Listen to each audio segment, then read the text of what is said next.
À l'international, on parle de commerce. Beaucoup de voix s'élèvent pour proposer donc aux jeunes d'aujourd'hui de gagner leur vie en entreprenant, en faisant des activités génératrices de revenus, au nombre desquelles pouvoir faire le commerce à partir donc de l'Internet. Voyager, trouver des fournisseurs crédibles, livrer les produits, d'abord les recevoir puis satisfaire les clients. Mais entre toutes ces propositions, il arrive, mesdames, messieurs, justement, que l'arnaque n'est pas du tout loin, surtout si vous devez rester sur place, commander et recevoir vos articles. Comment s'y prendre? Comment ne pas tomber dans les pièges qui jalonnent donc le système mis en place? Nous allons en parler avec nos invités déjà sur ce plateau. Oui, nous sommes déjà avec nos invités. Il s'agit de M. Julio Tometti. Vous êtes juriste. En face de vous, nous avons M. Achille Kpadonou. Il est consultant et formateur en web marketing. Et puis au téléphone, nous aurons un témoin, qui va nous parler de son expérience. Merci d'avoir planté le décor. Mesdames, Messieurs, il y a eu des victimes, il y a eu des gens heureux. Comment est-ce qu'on se prend pour ne pas tomber dans les pièges? Monsieur Kpadonou, dites-nous, comment est-ce qu'on peut éviter l'arnaque dans le système du commerce international en ligne? Et si on commençait d'abord par définir ce qu'on appelle le commerce international en ligne? D'abord, je suis ravi de vous accompagner sur cette émission et de l'opportunité que vous offrez à nos chers téléspectateurs d'ici ou d'ailleurs pour savoir sur les nouvelles formes d'arnaque qui existent aujourd'hui dans notre pays et dans le monde en général. Rapidement, je définis le e-commerce par l'échange de biens et de services entre deux entités via des réseaux informatiques. Donc, quand nous parlons de e-commerce, c'est ce que ça sous-entend. D'accord. Oui. Alors, monsieur Tometti, est-ce que vous êtes déjà arrivé de commander quelque chose en ligne et d'être livré? Vous avez déjà fait l'expérience? Moi, je l'ai fait l'expérience déjà par les réseaux sociaux, Facebook. Je me rappelle mon tout premier ordinateur portatif. J'ai vu une publication sur Facebook. J'ai appelé l'intéressé, on a échangé.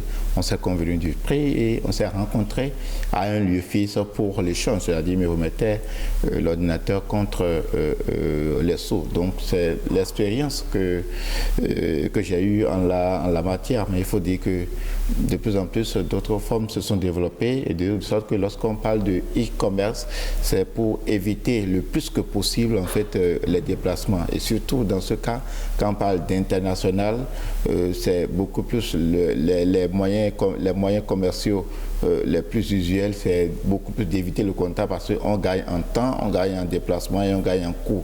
Mais ceci quand même ne manque pas de nous exposer, comme vous l'avez dit, à des risques, comment dire, d'escroquerie ou d'arnaque, comme vous le dites si bien. D'accord. Justement, on va rester avec vous et j'aimerais vous demander comment vérifier la fiabilité de ces sites-là qui nous proposent des produits en ligne. Comment viabilité et comment dire, s'en assurer? Je me dis simplement que nous n'avons pas, de mon point de vue ou bien de ma position, moi je n'ai, les techniciens web ou digital, nous en disons davantage, mais pour ce qu'on peut dire en fait dans un environnement comme le nôtre, ce que j'entends souvent c'est que vous pouvez faire toutes sortes de négociations commerciales via les différentes plateformes, mais au moment, le moment le plus crucial, c'est le moment de paiement. Donc il faut se prendre toutes les précautions nécessaires pour se prémunir des risques éventuels. Déjà même, lorsqu'on parle simplement de commerce international, il y a même beaucoup de risques parce que des fois vous ne vous rencontrez pas, vous ne discutez peut-être qu'au téléphone. Maintenant, lorsque la question d'Internet il s'ajoute, avec le risque devient encore plus grand. Et dans une atmosphère, dans un environnement comme le nôtre, je pense que c'est encore plus plus grave encore, plus grand encore, parce que véritablement les questions d'état civil, d'identification, de repérage ne sont pas encore choses au nord. Vous avez sorti le mot et j'allais justement poser la question à M. Kpadonou. Comment repérer les plateformes qui sont sérieuses en matière de commerce et qui n'exposent pas les commerçants à des déconvenues vraiment regrettables?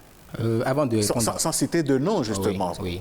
Avant de répondre à votre question, d'abord, je recommande à toute personne qui aimerait se lancer dans le métier de e-commerce d'aller se faire former. C'est la base, au fait. Si quelqu'un ne veut pas se faire former, il sera exposé au risque d'arnaque. Pour s'assurer déjà qu'une plateforme est viable ou sécurisée, je pense qu'il faut déjà faire attention aux produits qui sont mis en avant sur ces plateformes-là. Parce que je suppose que un produit qui se vend normalement, je prends par exemple le cas de la Molinaise par exemple, à 10 000, je suppose, hein, Oui. Vous allez sur cette plateforme où on met 575. Donc déjà, ça doit attirer l'attention, puisque le coût d'achat qu'ils proposent là-bas, comparativement à ce que vous avez l'habitude de voir sur le marché, il y a une grande différence de prix. Oui, mais cette grande différence, justement, pour le client ou le consommateur, il se dit, ben voilà, ça doit être une grosse société qui importe en gros et donc qui peut livrer à ce prix-là. Justement. Et que celui qui a mis 10 000, par exemple, nous disons n'importe quoi, fait de la surenchère. D'abord, sur ces plateformes, il y a des fournisseurs fiables, Oui. il y a des arnaqueurs, il y a des intermédiaires. Les intermédiaires sont ceux-là qui ne fabriquent pas les produits, mais qui se chargent de la commercialisation. Donc, quand un client vient sur cette plateforme, il discute avec eux, ils prennent la commande, et puis ils prennent leur commission au niveau du fournisseur. Le fournisseur est chargé d'expédier le produit.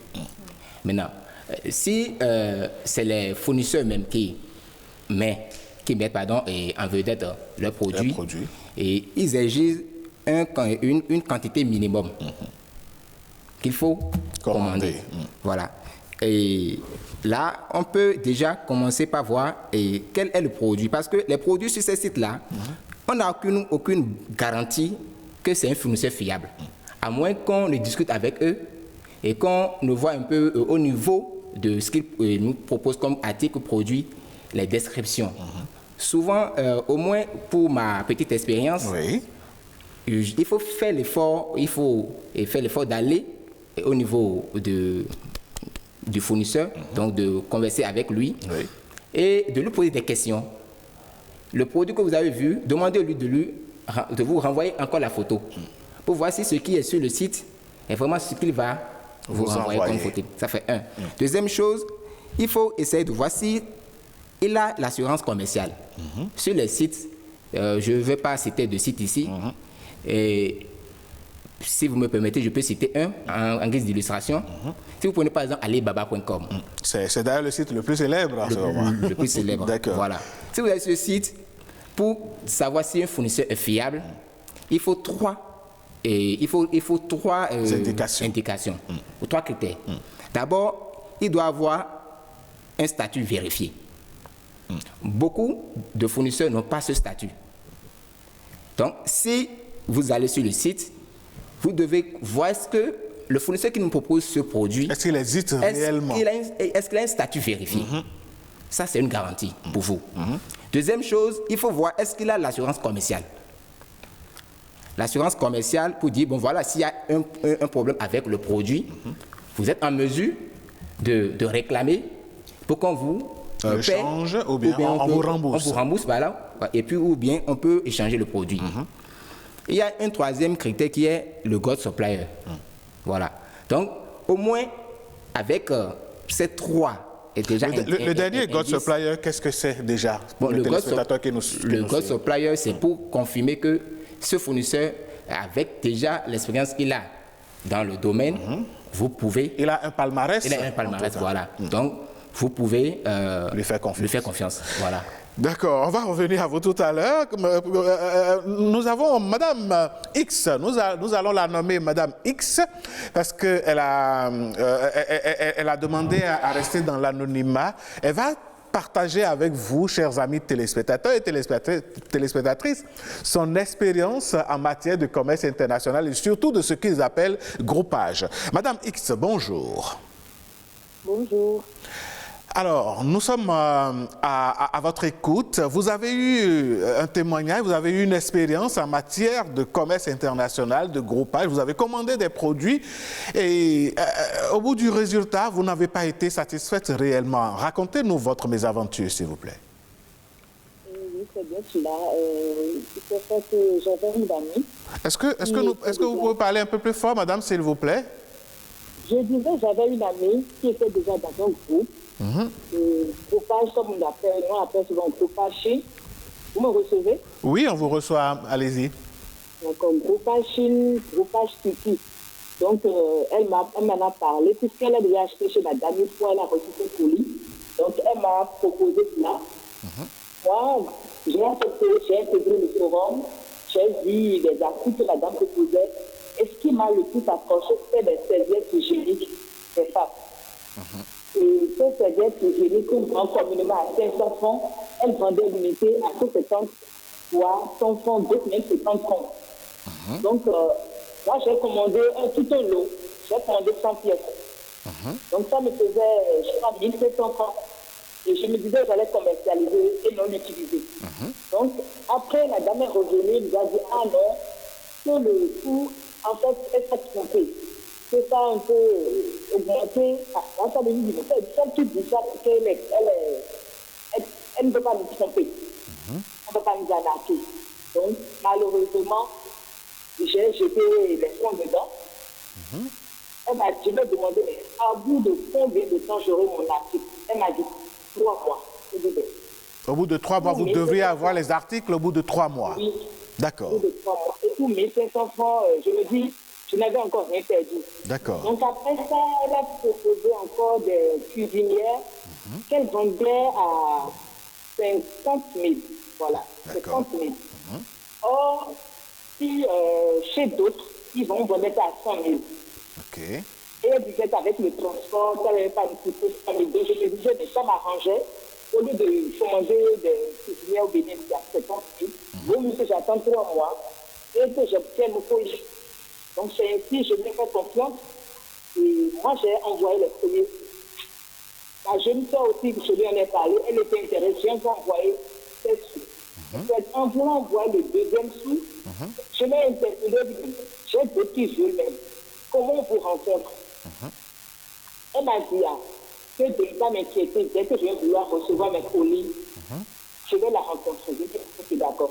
Puisqu'il y a déjà d'autres qui ont pris et ils écrivent dans le forum que telle personne a déjà fait son colis, telle personne a payé. Donc je me suis dit, c'était crédible.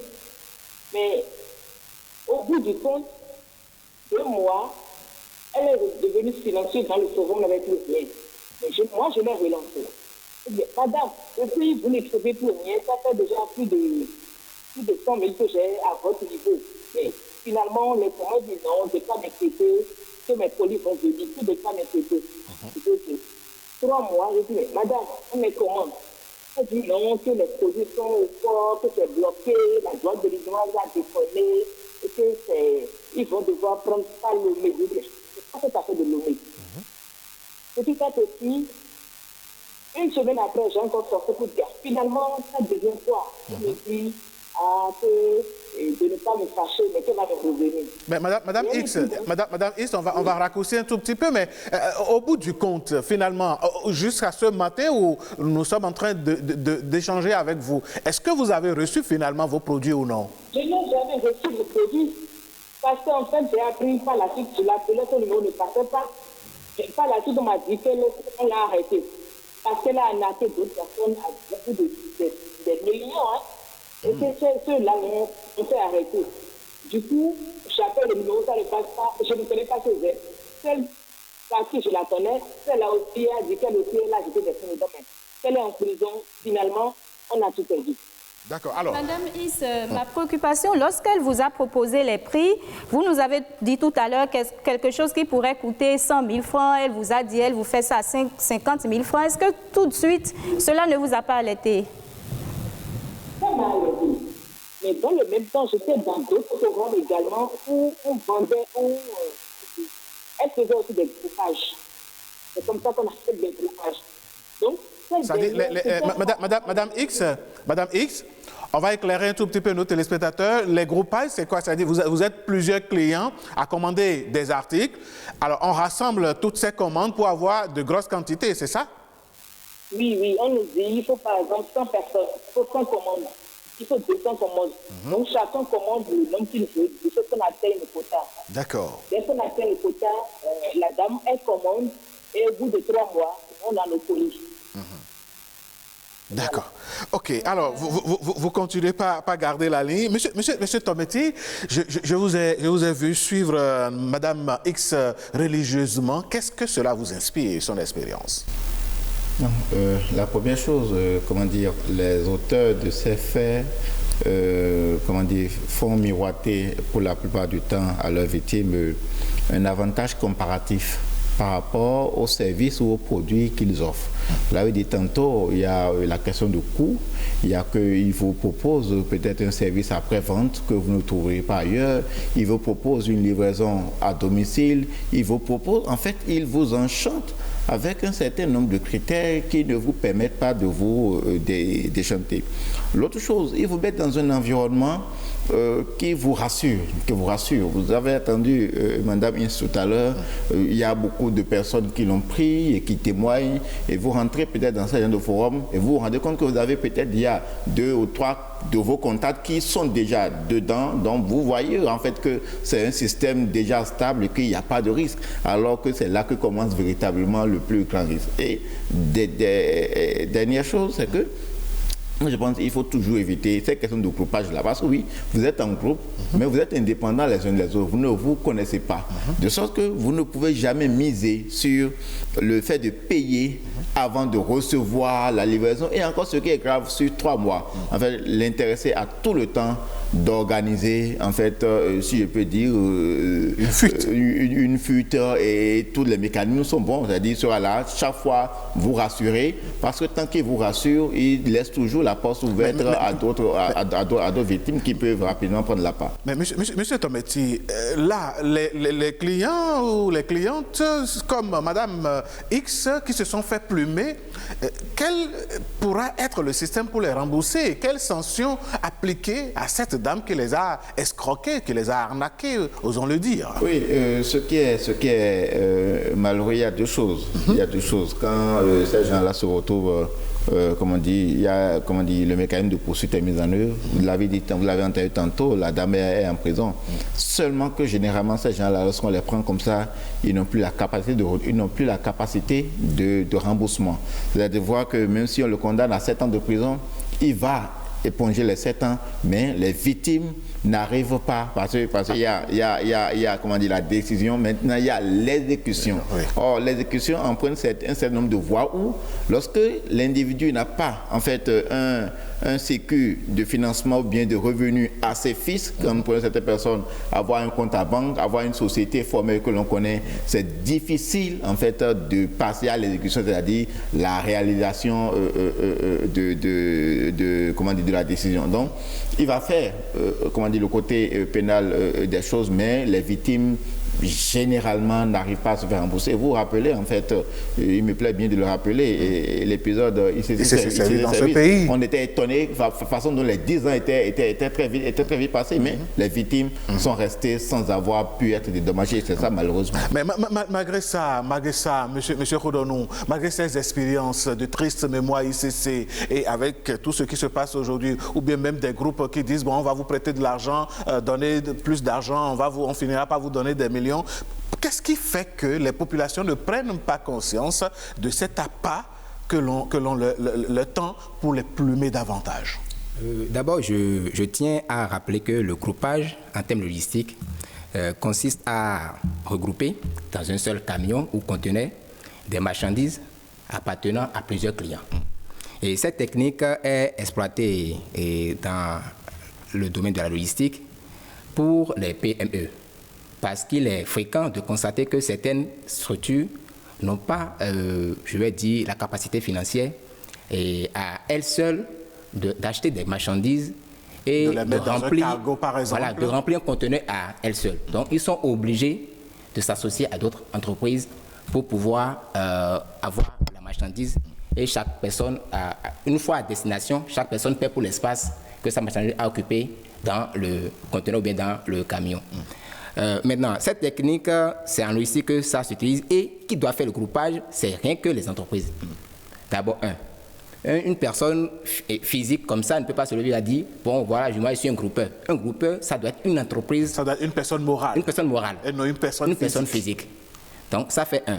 Alors aujourd'hui, le groupage est sorti de son contexte et s'est transformé maintenant malheureusement sous forme d'ANAC où ces individus en greffe mal intentionnés et prennent quand même je vais dire, prennent à concours l'ignorance des gens qui adhèrent à leur groupe et les plument. Comment ça se passe? Généralement, ça commence toujours par des messages que ces individus envoient dans des forums de discussion. Des messages suscitant voilà, l'envie d'aller d'en savoir plus sur le commerce international. Et au bas de ces messages, il y a un lien. Ça peut être un lien WhatsApp, Telegram, Facebook. Pour intégrer un autre groupe. Donc quand ils partagent ces liens dans les différents forums de discussion, naturellement, ils ont des membres. Alors, arrivé à ce niveau, qu'est-ce qu'ils commencent par faire? Ils se présentent, ils peuvent dire qu'ils sont revendeurs, ils maîtrisent le circuit d'import, d'export. Donc, on peut comment acheter de la Chine pour vendre au Bénin, par exemple. Ils maîtrisent le circuit pas à pas. Qu'ils vont en Turquie, voilà, en Turquie, amènent des produits. Donc, ils envoient les images de ces produits-là dans le forum. Et quand ils envoient des images de ces produits-là, vous allez voir, comme la dame Ins le disait tout à l'heure, au bas de ces produits, ils mettent des prix défiant toute concurrence. Parce que là, Mme Issa parlait carrément d'un produit à 50% de rabais. De rabais. Vous voyez. Donc, ils mettent des prix défiant toute concurrence au bas de ces photos qu'ils envoient dans le groupe. Et ils disent, voilà, eux, ils ont la capacité, je suppose que le fournisseur exige 200 pièces de produit, par exemple. Ils disent, eux, ils n'ont que la capacité de prendre 50 pièces. Maintenant, ceux qui veulent s'associer à eux, pour qu'ils puissent quand même lancer la commande, parce que le prix du gros est toujours moins élevé que le prix du détail. Voilà. Donc, les gens s'associent et puis ils prennent le soin de les rassurer, de dire, bon voilà, la commande va être lancée, profitez de l'occasion. En tout cas, ils ont toutes leurs astuces, des mots, des expressions qu'ils peuvent accrocher. Oui. Et ça donne envie. Ça rassure les clients potentiels. Ils vont même jusqu'à exiger que ça soit 2 pièces par personne. Pas plus de 2 pièces. Alors que c'est une face. Vous comprenez? Alors, maintenant... Mais à vous écouter, on a l'impression que c'est toute une bande organisée autour de l'ANAC. Oui, c'est une organisation. Alors, monsieur Rodolmo, on va revenir à vous tout à l'heure. Le temps d'écouter les compatriotes qui ont leur petite idée sur la question. Il faut confier ces genres de commandes à des personnes confiantes, à des proches en fait, en qui on sait qu'au cas où la commande ne venait pas vite, on peut quand même s'approcher de cette dernière et faire des réclamations. Mais si c'est des gens que vous ne connaissez pas, des personnes que vous ignorez, ça peut arriver comme ça, on va vous arnaquer facilement. J'ai été victime de ça. Habillement, basket, sac et autres. Donc c'était très joli. J'ai vu le prix était très abordable. Du coup je me suis dit, pourquoi pas acheter? Donc lorsque j'ai commandé, Abisson m'a dit que ça allait venir aujourd'hui même. Livraison immédiate au Bénin. Livraison immédiate, la personne m'a dit le soir. Le soir n'est jamais venu. Bon, le soir est venu, mais la personne n'est jamais venue. Et du coup, je me suis dit le lendemain et tout. Et je n'ai jamais vu la personne. J'ai perdu mon temps et mon argent. J'ai perdu mes 12 nuits dans cette affaire-là. J'ai jamais revu les articles en fait. J'ai jamais vu. Ça s'est passé aussi encore sur une dame tout de suite maintenant, il n'y a pas encore 2 semaines. Elle a envoyé 250 000 et c'est du problème. Beaucoup n'aiment plus travailler, souffrir maintenant, se peiner avant de trouver l'argent. C'est pour cela que les gens font ça, mais ce n'est pas bien. Les ventes en ligne causent toujours des problèmes et comme ça on ne peut pas évoluer. Nous sommes dans un monde qui est vraiment numérisé et il faut évoluer avec le temps. Mais quand il y a de distance et vous ne connaissez pas la personne et vous êtes accentué uniquement sur la confiance peut déjouer. Ce qu'on vous présente là, faites attention. La pub qu'on te fait là, c'est un mirage en fait. Quand quand la personne t'emmène le truc, c'est plus joli, toi-même tu es découragé, tu te dis mais oh, ils mettent un prix vraiment abordable et tout. Ou souvent même tu t'en fous du prix, même si c'est trop haut, tu t'en fous du prix, tu te dis que oui, mais quand tu viens, tu es découragé. Donc, les dires que nous avons entendus sur ce plateau, M. Tometi. Oui, malheureusement, comme vous le dites si bien, mais je pense que de plus en plus, les gens doivent raison garder pour éviter d'être toujours victimes. Je le disais tantôt, notre contexte n'est pas fiable pour envoyer ces fonds à quelqu'un que l'on n'a jamais vu, qu'on ne peut peut-être même rencontrer dans la rue et le reconnaître, c'est quand même du cas. Je dis, même en matière, et c'est à cela que le côté législatif vient, le commerce en ligne, qu'est-ce que l'on fait en termes d'encadrement? Ça n'existe pas formellement. Les sociétés en ligne, ça n'existe pas. Sous d'autres cieux, nous en avons. Ici, tout le mécanisme que nous avons, c'est, comment dire, le CRC,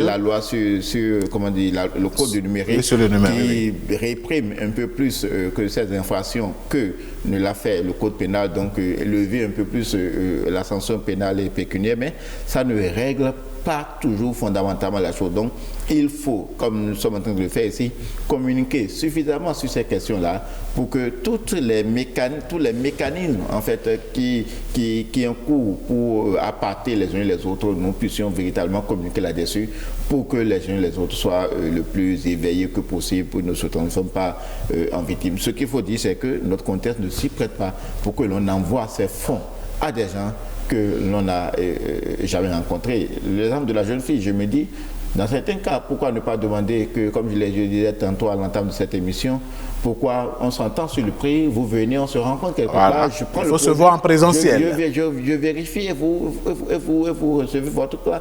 Sinon, donc il ne faut pas payer en avance, c'est ça? Il ne faut pas payer en avance, il faut tout faire pour éviter de payer en avance. L'autre chose même, on vous dit même des fois, pour garantir que, parce qu'ils se disent, je ne sais pas si je viens, tu vas prendre forcément le produit. Moi, j'aurais perdu mon temps, j'aurais perdu mon carburant. Donc, vous envoyez, si c'est 10 000, vous envoyez en termes de garantie 2 000 ou 1 000 francs pour que je sois sûr que vous voulez prendre le produit. Ça encore, c'est l'arnaque n'est pas loin. D'accord. Monsieur Achille Padonou, votre réaction par rapport à ce que nous venons de voir? Oui, je pense que la solution, c'est d'aller se faire former. Je le dis et je le répète. Aujourd'hui, c'est bien possible d'acheter de la Chine et vendre au Bénin sans se déplacer. C'est bien possible. Et les techniques qu'il faut utiliser, les astuces pour savoir si un fournisseur est fiable ou pas, tout, nous pouvons. Mais en attendant d'aller en Chine, de commander sur la Chine ou bien de faire la formation, oui. Le citoyen lambda qui voit quelque chose qu'on lui propose dans un groupe WhatsApp et qui a envie de l'acheter tout de suite, quelles sont les mesures qu'il doit pouvoir prendre pour ne pas se faire arnaquer de ces 12 000 comme la jeune fille que nous avons vue dans la Vospop? D'abord, imaginez quelqu'un qui vous propose un produit OTAS. Il dit que c'est quand le produit va venir que vous allez payer les frais de transport. Vous voulez payer un produit dont vous ne connaissez même pas encore le coût de transport. C'est pas possible, c'est pas logique. Vous comprenez? Souvent, ces gens-là qui font le groupage, c'est un peu leur technique, ça. Et là, c'est encore une autre. Malheureusement, le temps est contre nous. Notre chef d'édition nous fait de grands signes que nous avons donc consommé le temps imparti à cette émission. Madame X, on va prendre votre dernier avis. Si vous devriez donner des conseils à ceux qui nous ont suivis jusque-là en 30 secondes, que leur diriez-vous? C'est d'éviter carrément d'acheter en ligne. Achetons carrément cher que nous allons ici et on est sûr d'avoir le produit. C'est tout.